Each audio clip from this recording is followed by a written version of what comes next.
প্রিয় বন্ধুরা, আজকে আবার একটা নতুন গল্প নিয়ে তোমাদের সামনে হাজির হয়েছি। চলো গল্পটা পড়ি।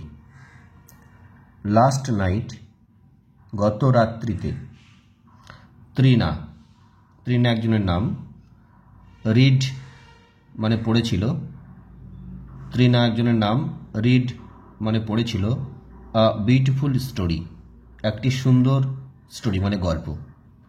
রিড কিন্তু এটা পাস্ট টেন্স আছে, তার কারণ হচ্ছে যদি প্রেজেন্ট টেন্স হতো তাহলে এখানে ত্রিনার সংখ্যা একজন রয়েছে, তার পাশে সিঙ্গুলার নাম্বার, তাহলে এখানে এস বাই এস হতো, তাহলে এস হতো আর কি, রিডস হতো। এটা পাস্ট টেন্সে দেওয়া হচ্ছে। Trina read a beautiful story, একটি সুন্দর গল্প পড়েছিল। এখানে বিউটিফুলটা অ্যাডজেক্টিভ আর স্টোরিটা এখানে নাউন। আর এ কথাটা দিয়েছে, তার কারণ হচ্ছে আর্টিকেলটা, কারণ এখানে বিটা কি আছে, কনসোনান্ট আছে, তার জন্য এ বসেছে। দ্য স্টোরি, প্রথমে এ বিউটিফুল স্টোরি, প্রথমে এটা নির্দিষ্ট করে কোনো একটা গল্পের কথা বলে নাই বলে এখানে এ বসেছে। কিন্তু তার পরবর্তী পর্যায়ে এই যে স্টোরি কথাটা দা বসেছে, তার কারণ হচ্ছে যে এই স্টোরিটা পরবর্তী পর্যায়ে নির্দিষ্ট করে বোঝাতে চাইছে, অর্থাৎ এই গল্পটাকে বোঝাতে চাইছে, তার জন্য দাটা বসেছে। অর্থাৎ প্রথমে যে কোনো জিনিসের যদি উল্লেখ যদি করা হয় তাহলে সেটা সাধারণত অনির্দিষ্ট করে বলা হয়, তার পরবর্তী পর্যায়ে দ্বিতীয়বার যদি আবার বলা হয় তাহলে সেটা নির্দিষ্ট করে বলা হলো, তার জন্য সেখানে দুইটা বসে। দ্য স্টোরি কি ইজ অ্যাবাউট, হচ্ছে অ্যাবাউট মানে সম্পর্কে, ইজ হচ্ছে বিভাগ, অ্যাবাউট হচ্ছে এখানে প্রিপোজিশন। কি সম্পর্কে না, আ রেসপেক্টেবল পারসন, একটি সম্মানীয় বা শ্রদ্ধেয় একজন ব্যক্তি সম্বন্ধে। এখানে এ বসেছে একজন অর্থে, আবার এটা বসেছে তার কারণ এখানে আরটা হচ্ছে কনসোন্যান্ট, আর রেসপেক্টেবল হচ্ছে অ্যাডজেক্টিভ ফর্ম, আর পারসন হচ্ছে নাউন। অর্থাৎ ব্যক্তি কেমন, রেসপেক্টেবল। অর্থাৎ অ্যাডজেক্টিভগুলো তখনই বসে যখন কোনো নাউন বা প্রোনাউনের দোষগুণ প্রকাশ করে।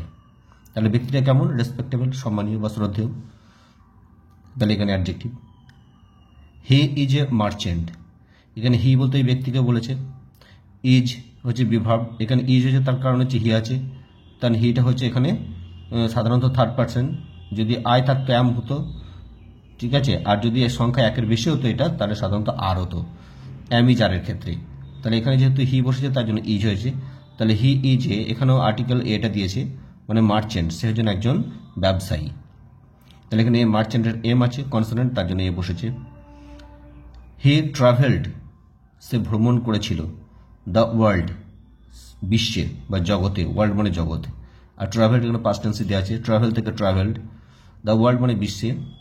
ফর হিজ বিজনেস, ফর মানে জন্য, হিজ তার, বিজনেস মানে ব্যবসা, তার ব্যবসার জন্য।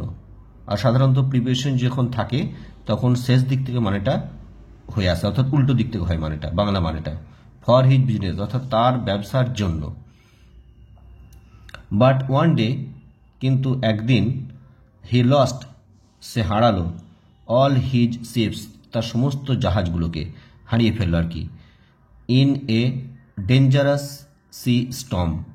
শিপস হচ্ছে এখানে জলজাহাজ, আর হি লস্ট, এখানে লস্টটা পাস্ট টেন্সে দেওয়া আছে, হারিয়ে ফেললো।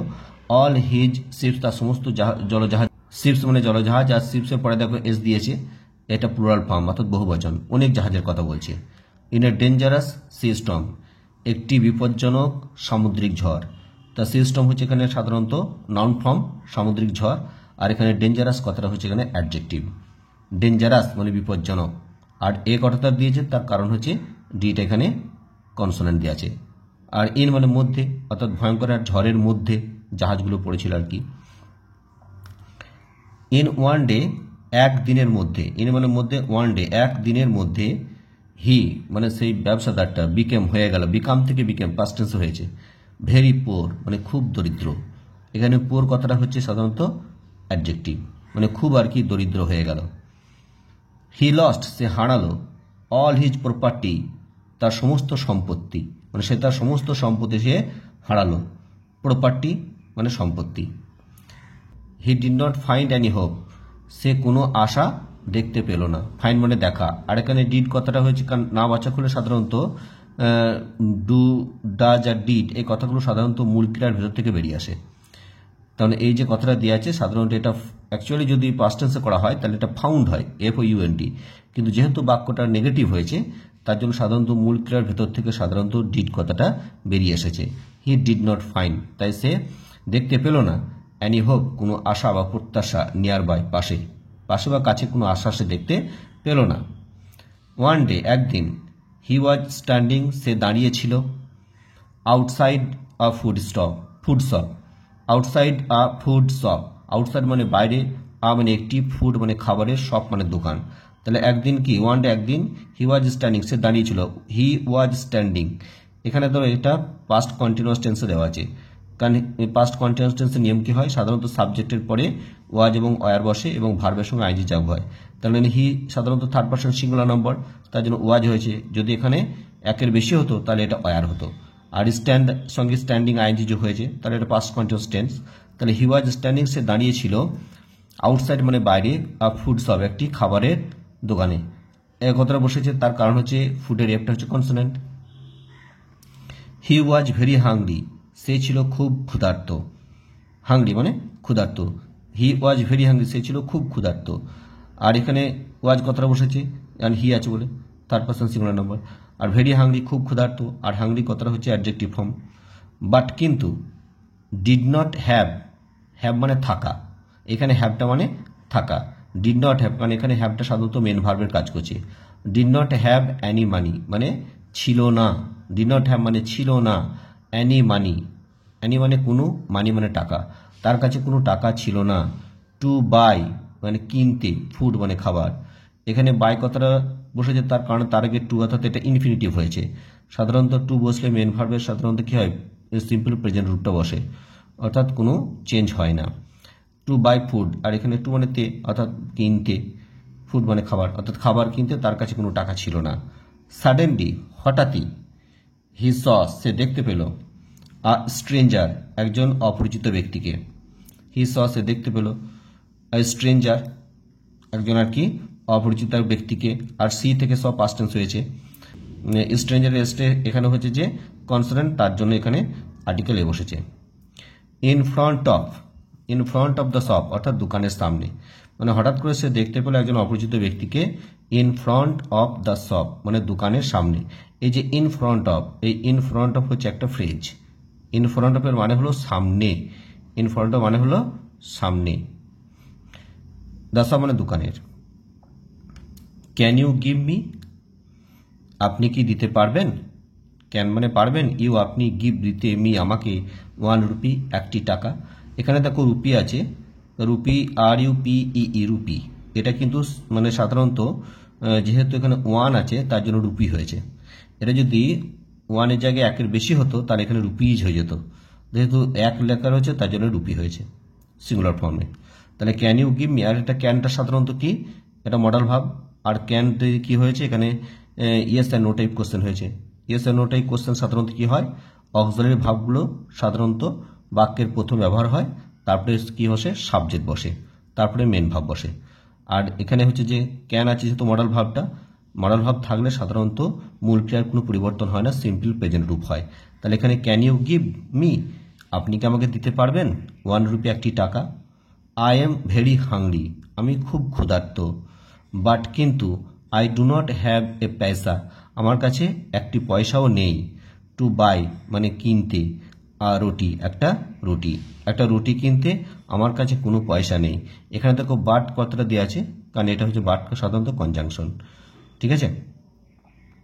আস্কড মানে জিজ্ঞাসা করলো, দ্য বিজনেসম্যান মানে ব্যবসাদারটা জিজ্ঞাসা করলো। হিয়ারিং দিস এটা শুনে, হিয়ারিং দিস মানে এটা শুনে, অর্থাৎ হিয়ারের সঙ্গে আইনজি যোগ হয়ে প্রেজেন্ট পার্টিসিপেল হয়েছে। হিয়ার মানে শোনা, আইএনজি হতে ইয়া প্রত্যয়, সাধারণত এগুলো বাংলাতে এরকমভাবে হয়। তাহলে শুনে থেকে শুনিয়া, হিয়ার মানে শোনা, শোনা থেকে শুনিয়া, দিস মানে এটা শুনে। দ্য ম্যান মানে সেই লোকটা, অর্থাৎ যে লোকটার কাছ থেকে আর কি টাকাটা চাইলো, অপরিচিত লোকটা। ব্রট আউট মানে বের করলো, এটা ব্রটটার পাস্ট টেন্সে করা হয়েছে, ব্রিং থেকে ব্রট হয়েছে। আর ব্রিং আউট অ্যাকচুয়ালি এটা ব্রিং আউট মানে ফেজাল ভাব, অর্থাৎ ব্রিং আউট মানে ব্রট আউট, পাস্ট টেন্স দেওয়া আছে। লোকটা বের করলো 1 রুপি নোট, একটি 1 টাকার নোট, মানে একটি, এখানে একটি যখন বলছে যে 1 আছে, তাহলে 1টা এখানে ও আছে, তাহলে ওটা সাধারণত কি হয় ভাওয়েল, তার আগে সাধারণত অ্যান বসা দরকার ছিল, কিন্তু এখানে এ বসেছে। তার একটাই কারণ হলো যে কোনো কিছু আর কি ভাওয়েল যদি কোনো শব্দ যদি ভাওয়েল প্রথমে ভাওয়েল থাকে কিন্তু তার উচ্চারণ যদি সাধারণত কনসোনেন্টের মতো হয় তাহলে তার আগে সাধারণত অ্যান না বসে এ বসে। ভাওয়েল থাকা সত্ত্বেও ইউ বা ওয়ার মতো উচ্চারণ হলে তার আগে সাধারণত এটা বসে। ঠিক আছে, তাই এখানে কী দেওয়া আছে? ওয়া উচ্চারণ আসছে তার জন্য এনে এ বসেছে। তাহলে 1 রুপি মানে একটি আর কি, 1 টাকার নোট মানে টাকা। ফ্রম মানে থেকে, হিজ পকেট মানে তার পকেট, মানে তার পকেট থেকে আর কি 1 টাকার নোট একটা বের করলো। অ্যান্ড সেড এবং বলল, this is all I have, আমার এইটুকুই আছে। দিস ইজ অল, এইটুকুই সব, আই হ্যাভ আমার আছে, অর্থাৎ আমার এইটুকুই আছে, অর্থাৎ এই টাকাটাই আমার আছে, অর্থাৎ এর বেশি আর কিছু নেই সেটা বলতে চাইছে। বাট নাও কিন্তু এখন, ইউ টেক ইট আপনি নিন, ইট এটা, আপনি এটা নিন, টেক মানে নেওয়া। বিকজ কারণ, ইওর হাঙ্গার মানে আপনার ক্ষুধাটা, ইজ গ্রেটার দ্যান মাইন অর্থাৎ আমার চেয়েও বেশি, মাইন মানে আমার। আর এখানে বিকজ কারণ দিয়েছে, কারণটা দেখেছি অর্থাৎ এটা জটিল বাক্য করা আছে। হ্যাঁ, যে you take it because your hunger is greater than mine. আর your hunger is greater than mine এই বাক্যটা, your hunger is greater than mine এই বাক্যটা হলো যে সাধারণত ডিগ্রিতে দেওয়া আছে, ডিগ্রি অর্থাৎ কম্পারেটিভ ডিগ্রিতে দেওয়া আছে, অর্থাৎ গ্রেট অ্যাডজেক্টিভ ওর সঙ্গে ইয়ার যোগ হয়েছে কম্পারেটিভ ডিগ্রিতে, আর দ্যান কথাটা বসেছে, অর্থাৎ ইওর হাঙ্গারের সাথে মাইন মানে আর কি ওই লোকটার হাঙ্গারের কথা তুলনা করছে, দুজনের মধ্যে তুলনা করলে সাধারণত কম্পারেটিভ ডিগ্রি হয়। তাহলে your hunger is greater than mine অর্থাৎ আপনার ক্ষুধাটা আমার ক্ষুধার চেয়ে বেশি। দ্য বিজনেস ম্যান সে ব্যবসাদার, ওয়াজ সারপ্রাইজ মানে অবাক হয়ে গেল, আর কি। অ্যান্ড আস্কড জিজ্ঞাসা করলো, but how will you buy কিন্তু তুমি কেমন করে কিনবে, কেমন করে তুমি কিনবে, ইওর ফুড তোমার খাবারটাকে তুমি কেমন করে কিনবে। হাউ উইল ইউ বাই অর্থাৎ সাধারণত ডব্লিউএইচ কোশ্চেনে কি হয়, প্রথমে ডব্লিউএইচ বসবে, তারপর অক্সিলারি ভার্ব, তারপর সাবজেক্ট, তারপর মেন ভার্ব। এটা হচ্ছে যে সাধারণত ডব্লিউএইচ এর প্রশ্নের নিয়ম, এবং শেষে জিজ্ঞাসা চিহ্ন থাকবে। তাই বলছি যে হাউ উইল ইউ বাই তাহলে তুমি কেমন করে কিনবে, অর্থাৎ আপনি কেমন করে কিনবেন, ইওর ফুড আপনার খাবার। ইফ ইউ রিমেন ডেডিকেটেড আপনি যদি রিমেন ডেডিকেটেড থাকেন, ডেডিকেটেড মানে উৎসর্গ করা, কাউকে কোনো কিছু উৎসর্গ করা। টু চ্যারিটি, চ্যারিটি মানে অ্যাকচুয়ালি সাধারণত দান, অর্থাৎ দানের প্রতি আপনি যদি উৎসর্গ করেন, অর্থাৎ কোনো কিছু আপনি যদি দান করেন। এ সেভিয়ার মানে একজন রক্ষাকর্তা অর্থাৎ যে বাঁচায়। উইল সিওরলি নিশ্চিতভাবে, কাম মানে আসবে, সিওর থেকে সিওরলি এটা হচ্ছে অ্যাডভার্ব, আসবে। টু হেল্প মানে সাহায্য করতে, ইউ মানে আপনাকে, ইন ইউর ডিস্ট্রেস আপনার ডিস্ট্রেসের সময়, ডিস্ট্রেস মানে সাধারণত অসহায়, তারপরে অসুবিধা, তারপরে দুঃখ কষ্ট, এগুলোকে বলা হয় ডিস্ট্রেস, এই সময় আপনাকে সাহায্য করতে আসবে। দ্য ম্যান সে লোকটা অর্থাৎ সে অপরিচিত লোকটা, অ্যাফার্ম মানে নিশ্চিত করে বলল, in a calm and quiet tone, in a calm মানে শান্ত, অ্যান্ড কোয়াইট মানে নীরবে, টোন মানে সুরে।